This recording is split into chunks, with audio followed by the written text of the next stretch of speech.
శ్రావణ మాసంలో వచ్చే వరలక్ష్మి వ్రతం అంటే మనకి ఎంతో ఇష్టమైన పండగ కదండి. ఈ పండుగకి మనము ఎంతో కొంత వెండి గాని, బంగారం గాని తీసుకుంటూ ఉంటాము.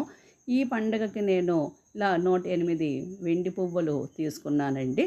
ఇవి రోజు కూడా పూజలో పెట్టి పూజ చేసుకోవచ్చు.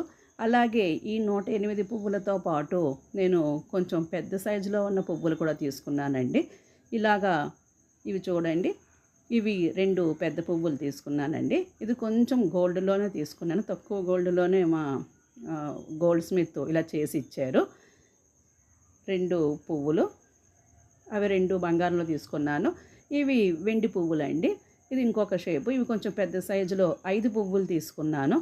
సో, ఈ 5 పువ్వులు, ఆ 2 బంగారం పువ్వులు, అలాగే 108 వెండి పువ్వులు తీసుకొని నేను కలశం మీద ఇవన్నీ కూడా అలంకరించుకొని ఈ శ్రావణ మాసంలోని వరలక్ష్మి వ్రతము నేను చేసుకున్నానండి.